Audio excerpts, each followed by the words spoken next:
자, 이번 키워드는 다음 단계입니다. 그러면은 다음 단계니까 다음 저는 이번 단계, 지금 단계겠네요. 그거는 맞췄다는 뜻인가요, 그럼? 다음 단계로 돼 있습니다.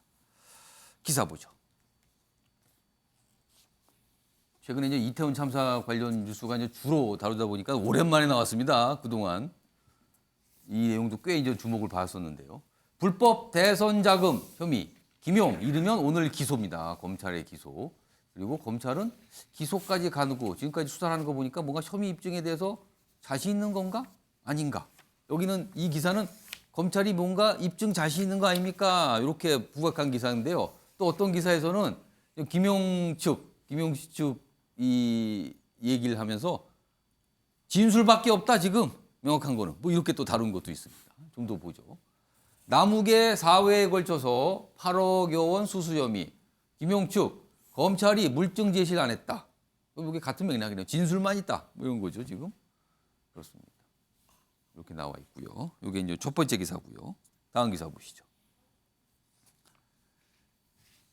외장하드 포렌식 그리고 부부 계좌 추적 최측근 정진상을 향한 검찰 이렇게 돼 있습니다. 최측근 앞에 생략돼 있죠. 이재명 민주당 대표의 최측근 정진상 지금 정무실장 당에서 실장 맡고 있잖아요.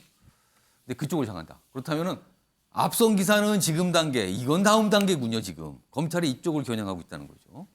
여기 보면 성남 FC 후원보다 대선 자금에 무게를 두고 있는 것 같다. 수사협조 불응 땐 체포 가능성도 있다.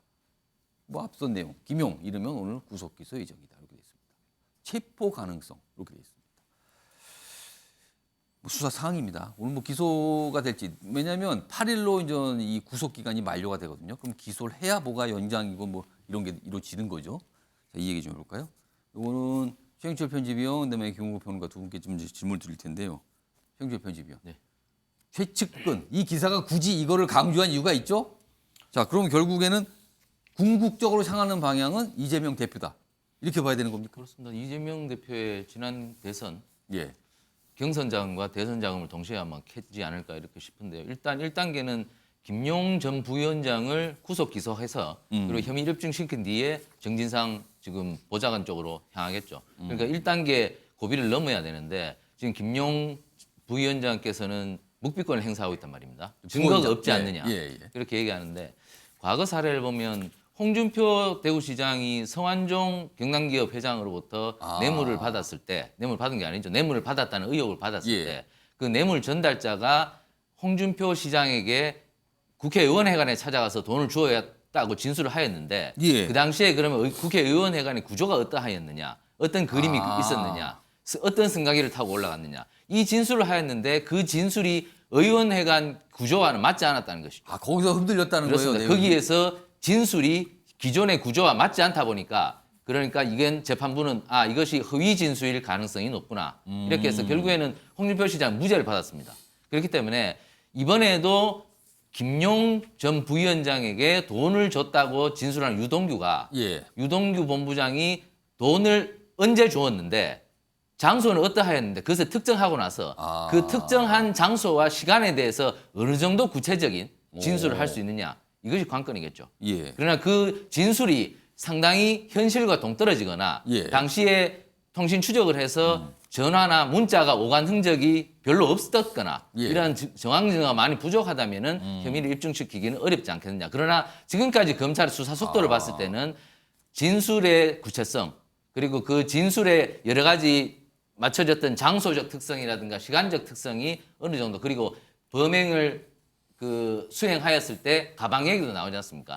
그런 범구, 가방에 대한 것 진술도 어느 정도 구체적이라고 판단하였기 때문에 아마 기소까지 갈 것 같은데 어쨌든 얼마만큼 많은 구체적인 증거들을 확보하였느냐 그것이 관건이고 이 1단계를 넘어선다면 이제 이재명 대표의 가장 측근을 할 수 있는 정진상 보좌관 쪽으로 아마 검찰 수사의 칼날이 향하지 않을까 이렇게 봅니다. 최측근이 만약에 수사를 받고 구속, 기소, 재판 이거잖아요. 그렇다면 어떻게 되는 건가? 이게 지금 관심사인 거죠. 지금 정치권에서.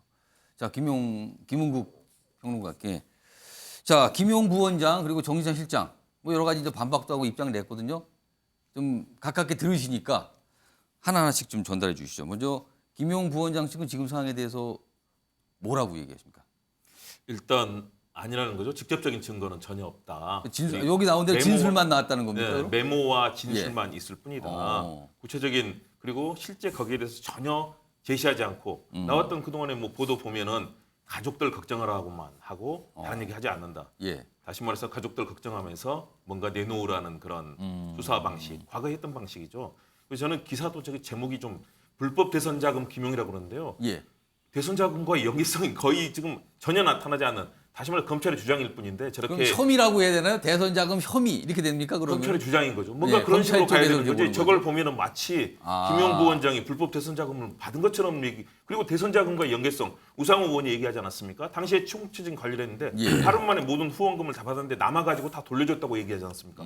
그럴 정도인데 과연 대선 자금에 연계시키는 검찰의 논리 구조가 이미 사실상 짜놓고 갔다는 게 이제 김용 전 예. 부원장의 얘기 아니겠습니까? 민주당 측의 주장도 그런 것이고요. 예. 저는 그래서 검찰이 명확하게 입증해야 된다. 예. 여러 가지, 그리고 사실은 여기에 대해서 상대 진술권을 보장하기 위해서도 증거 내놓고 거기에 대해서 확인해야 되지 않겠습니까? 본인한테는 확인하지 않고 여러 가지 일방적으로 지금 주장이 되고 있는 예. 유동규 씨가 굉장히 많은 심경의 변화를 가지고 있고 뭐 배신감도 느끼고 여러 가지 예. 얘기를 하지 않습니까?